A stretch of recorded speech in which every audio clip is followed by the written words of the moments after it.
For nearly 20 years, Extreme Fitness in St. Clair has been welcoming the new year. Join me as I begin 2022 at this popular family-owned gym. We always wanted to be a small, family, local gym. What makes your gym different than others? We don't do contracts. What we have to offer, people will stay. Right leg out to the side. Get ready, guys, this one's gonna hurt. Adding all the martial arts classes for kids, teens, adults, even seniors. A Pottsville landmark for nearly 70 years. It's good food, it's good times. The 1272 came from Paramount Diners in New Jersey, was put up for sale. I spoke with my good friend Savis, and good restaurateur in the area. He knows the business very well and said, hey, what do you think about this? And kind of stepped in to try to save it and enhance it and modernize it.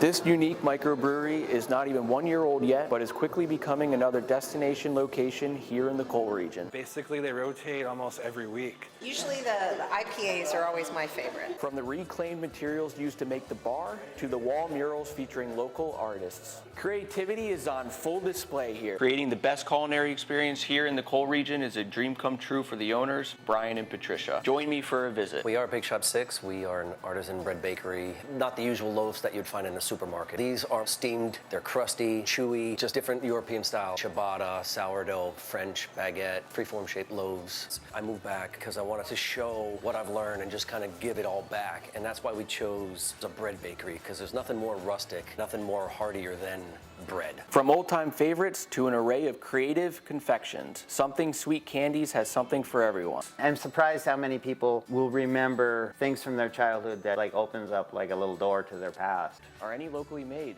Oh, sure. One of the oldest ones we have is Costa's, Okay. which is in Palo Alto. We are a full-service bike shop. We can do anything from fixing a flat to completely tearing down and overhauling a brand new mountain bike. The wheel is not straight, and so we are straightening that out by adjusting the tension in the spokes. The typical process is somebody will bring a bike in, we'll look it over, do an estimate, and try and figure out what the most cost-effective thing for them to do is.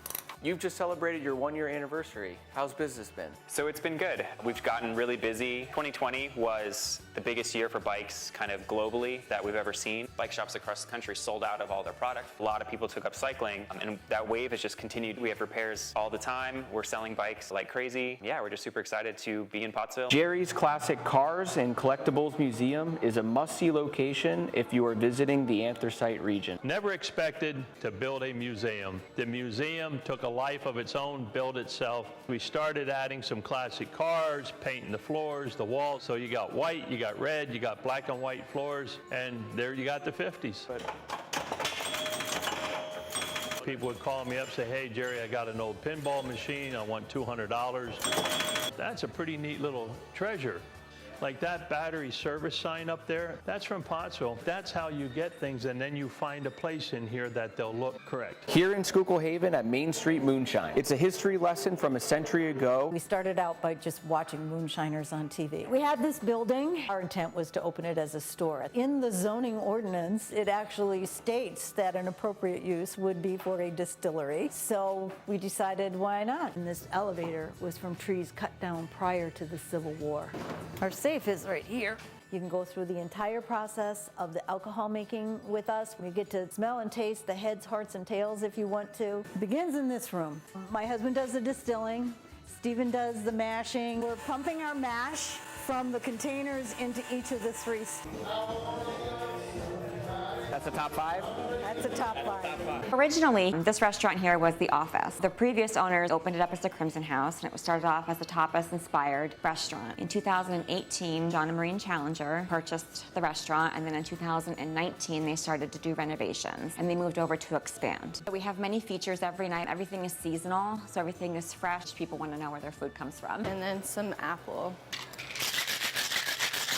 We're doing some caramel drizzle. Presentation is everything. Hope and Coffee has been a part of the Tamaqua community for 4 years now. Here you go then. It's a wonderful gathering space serving much more than authentic coffee and a tasty menu. We hire people in recovery. We try to eliminate the stigma against those in recovery and normalize recovery throughout the area. Why'd you choose a coffee house for your mission?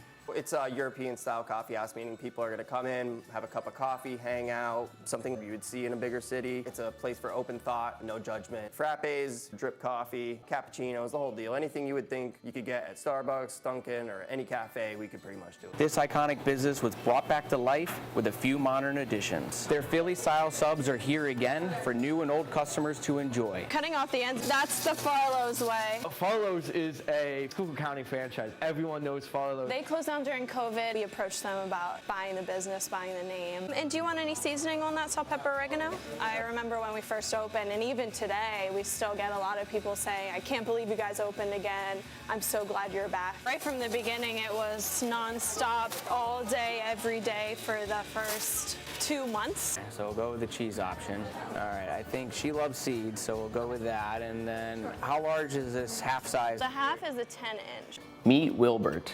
My timing couldn't be better for a trip to Bailey Bones Canine Bakery, which recently opened in downtown Pottsville. The dog treat business is a huge industry and it's only getting bigger. Sometimes there's that one animal that really just takes a piece of you. Yep, that's my little boy right there. I've always loved baking and I've always had a love of animals. I thought, you know what, we're gonna take it to the next level. I make everything myself, homemade, preservative-free, 100% dog-friendly. My favorite part of the whole bakery, I think, is my donuts. I love it here. It's that small town feel. You know, so many people, nothing like it. If you're not from a small town, you'll never understand. Definitely the Christmas cheer.